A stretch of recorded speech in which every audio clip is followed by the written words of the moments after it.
Friends, जो भी लोग इस वीडियो का पहला पार्ट नहीं देखे हैं अब तक, वो लोग प्लीज़ जाके वो पार्ट देख लें। बहुत सारा चीज़ उस वीडियो से इस वीडियो में कनेक्शन मिलेगा, क्योंकि पार्ट वाइज करके वीडियो मैं डाल रहा हूँ, छोटा छोटा वीडियो, ताकि आप लोगों को देखने में सुविधा हो। तो वो लोग जाके उस वीडियो को देख लें। पार्ट सीरीज 1 करके होगा, तब इस वीडियो को देखने का कोशिश करें। तो चलिए, मैं फिर से आप सभी को अपने YouTube चैनल ASY के ऊपर स्वागत करता हूं और वीडियो बिना आपका टाइम ज़्यादा लिए हुए शुरू करूंगा। क्वेश्चन पढ़िए। 1.5 मीटर लंबे व्यक्ति को अपना संपूर्ण प्रतिबिंब देखने के लिए आवश्यक दर्पण की न्यूनतम लंबाई क्या होगी? तो अब देखिए, अगर कोई भी वस्तु है या व्यक्ति है, वो अपना संपूर्ण लंबाई देखना चाहता है, तो दर्पण की लंबाई जो है ना, दर्पण की लंबाई उसके लंबाई का आधा होना चाहिए, तभी वो अपना पूर्ण प्रतिबिंब उस दर्पण में देख लेगा। तो आवश्यक दर्पण की न्यूनतम 1.5 मीटर लंबा व्यक्ति है और दर्पण की लंबाई पूछ रहा है, तो दर्पण की लंबाई 0.75 मीटर मार्क कर सकते हैं बी फॉर बॉम्बे। सिर्फ यही जानने के लिए क्वेश्चन पूछा गया है कि आपको एक कॉन्सेप्ट पता है कि नहीं पता है, तो आप ध्यान में रख दीजिए। वस्तु या व्यक्ति की लंबाई जो है ना, वो जो होता है दर्पण की लंबाई, मतलब दर्पण की जो लंबाई होता है वस्तु या व्यक्ति की लंबाई के आधा होना चाहिए, तभी आप पूर्ण प्रतिबिंब देख सकते हैं। चलिए नेक्स्ट क्वेश्चन की तरफ हम लोग बढ़ते हैं। क्वेश्चन पढ़िए, क्या कह रहा है? कैरो अम्ल के नाम से जाना जाता है। डायरेक्ट फॉरवर्ड क्वेश्चन है, अगर आपको पता नहीं है तो आपको छोड़ना पड़ेगा। H2SO5 को F फॉर एप्पल मार्क कीजिए, एक नंबर ऑप्शन हो जाएगा। H2SO5 को कैरो एसिड कहा जाता है। इसको तो देखते हैं सल्फ्यूरिक एसिड कहा जाता है, या इसको भी कहा जाता है वायल ऑफ विट्रियोल। अब देखिए H2S2O7 को क्या कहा जाता है? इसको कहा जाता है पायरो सल्फ्यूरिक एसिड या डाई सल्फ्यूरिक एसिड भी कहा जाता है, या इसी को कहा जाता है ओलियम। अब देखिए, ये किसका मिक्सचर होता है आपको ध्यान में रखना पड़ेगा। H2SO4 प्लस SO3, ये दोनों का मिक्सचर होता है ये। जैसे देखिए, ये दोनों को जोड़िए ना, तो H2S1S2 4 इधर 3 O7 हो गया।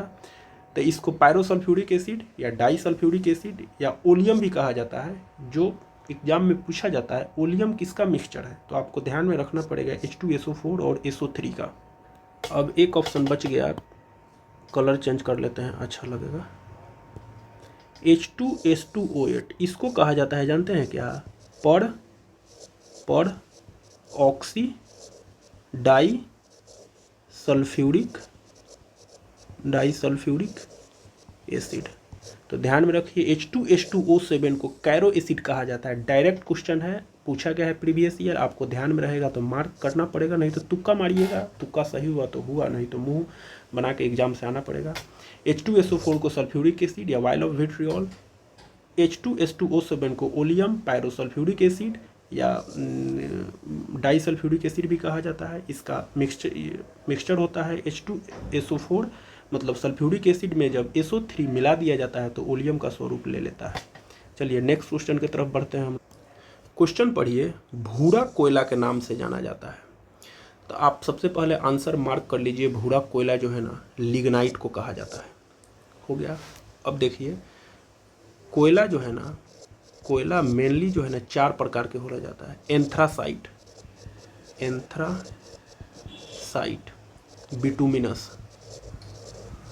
बिटूमिनस, लिग्नाइट और पीट। मतलब एंथ्रासाइट, बिटूमिनस, लिग्नाइट और पीट। देखिए एंथ्रासाइट जो है ना भारत में नहीं पाया जाता है। एकमात्र जगह है जम्मू एंड कश्मीर में जो एंथ्रासाइट का भंडार का अनुमान है, लेकिन इसका जो है ना खुदाई नहीं हुआ है। तो पूछे भारत में एंथ्रासाइट कहाँ पाया जाता है, तो जम्मू एंड कश्मीर में।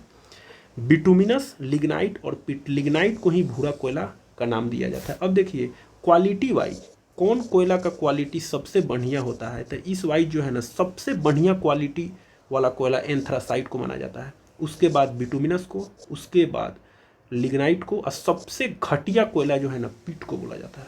सबसे घटिया कोयला यही है। देखिए घटिया कोयला और कौन मतलब अच्छा कोयला है, ये निर्धारण जो है ना जानते हैं कैसे होता है। कोयले में कार्बन अमाउंट जैसे जैसे बढ़ेगा, कोयले में कार्बन अमाउंट जो है ना, एंथ्रासाइट का क्वालिटी सबसे अच्छा है, इसका मतलब जो है ना कार्बन अमाउंट इसमें सबसे ज़्यादा है। कार्बन अमाउंट सबसे ज़्यादा है इसमें, सबसे ज़्यादा है, अर्थात इसको जब जलाएंगे ना तो धुआं कम निकलेगा इसमें। वैसे ही एंथ्रासाइट से कम कार्बन अमाउंट जो है ना बिटुमिनस में होता है, उससे कम लिग्नाइट में होता है, सबसे कम कार्बन अमाउंट पीट कोयला में पाया जाता है। अर्थात इसको जब जलाएंगे तो धुआं ही धुआं होगा, क्योंकि इसमें कार्बन की अमाउंट बहुत कम होती है। भारत में जो है ना बिटुमिनस कोयला पाया जाता है। भारत के साथ विश्व में भी सबसे ज़्यादा बिटुमिनस कोयला ही पाया जाता है। तो आप ध्यान रखिए एंथ्रासाइट में लगभग 95% कोयला का अमाउंट होता है, और जैसे ही कोयला का अमाउंट जिसमें ज़्यादा रहेगा उसकी क्वालिटी जो है ना उस कोयले का उतना ही अच्छा रहेगा। तो क्वालिटी वाइज सबसे बढ़िया एंथ्रासाइट, उसके बाद बिटुमिनस, उसके बाद लिग्नाइट, उसके बाद पी AbAbLp, ये फार्मूला के तौर पर आप लोग याद रख सकते हैं। चलिए नेक्स्ट क्वेश्चन की तरफ बढ़ते हैं हम। K4NiCN4 में निकेल की ऑक्सीकरण संख्या क्या है? निकेल की ऑक्सीकरण संख्या क्या है, प्रीवियस ईयर में पूछा गया है। अब देखिए पोटेशियम को जो K से डिनोट करते हैं, ग्रुप 1 का जो है ना, ग्रुप 1 का ये एलिमेंट है। ग्रुप 1 के एलिमेंट का वैलेंसी जो है ना, वैलेंसी 1 होता है, +1। अब देखिए निकेल के बारे में ये पूछ रहा है, कै गो पोटेशियम है, 1 है, 4 गो है तो 4 अब प्लस। निकेल का हमको नहीं पता है तो हम निकेल के लिए x मान लेंगे, अब प्लस Cn जो है ना साइनाइड है, Cn पर चार्ज जो है ना -1 होता है, आप लोग याद रखिए। तो 1 पर -1 होता है तो 4 पर -4 हो जाएगा, और पूरा होल पर 0 न्यूट्रल है, मतलब 0 चार्ज है तो 0 से इक्वेट कर देंगे। तो 4 अब प्लस x -4 बराबर 0, अर्थात x का वैल्यू जो है ना यहाँ से 0 आ गया। अर्थात निकेल पर ऑक्सीडेशन नंबर 0 हो जाएगा। F फॉर एप्पल मार्क कर देंगे। चलिए नेक्स्ट क्वेश्चन की तरफ बढ़ते हैं हम लोग। चलिए क्वेश्चन पढ़िए आप लोग। पानी से भरी बोतल जमने पर टूट जाता है क्योंकि जमने पर बोतल सिकुड़ती है, जमने पर जल का आयतन घट जाता है, जमने पर जल का आयतन बढ़ जाता है, कांच का बोतल उष्मा का कुचालन होता है। 1994 का क्वेश्चन ही IAS का पूछा हुआ है। तो चलिए इसका कॉन्सेप्ट क्या है।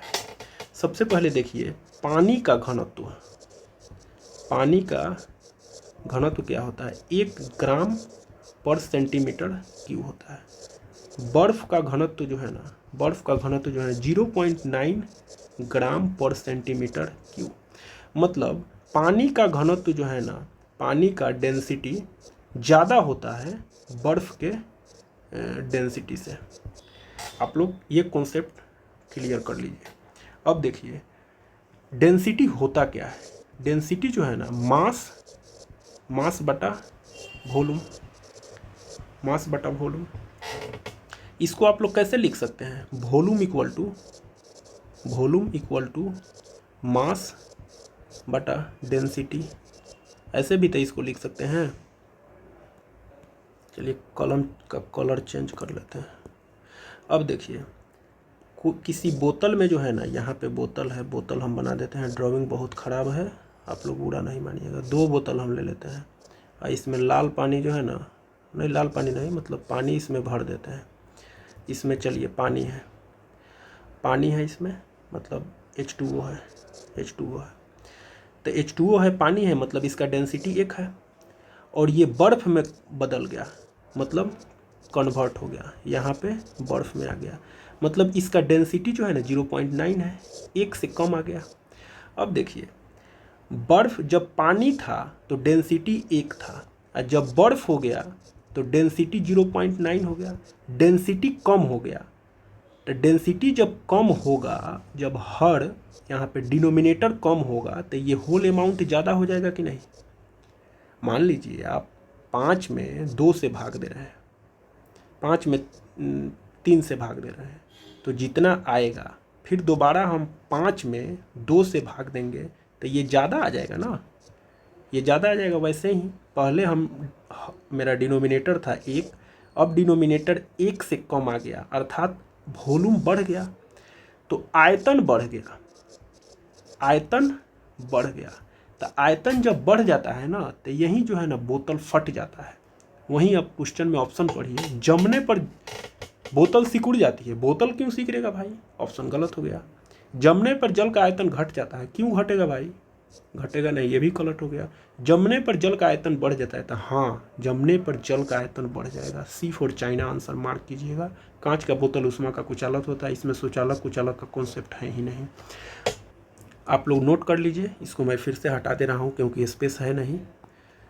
देखिए, अब एक कॉन्सेप्ट आप लोगों को बता रहा हूँ, आप लोग घर पे जाके चेक कीजिएगा।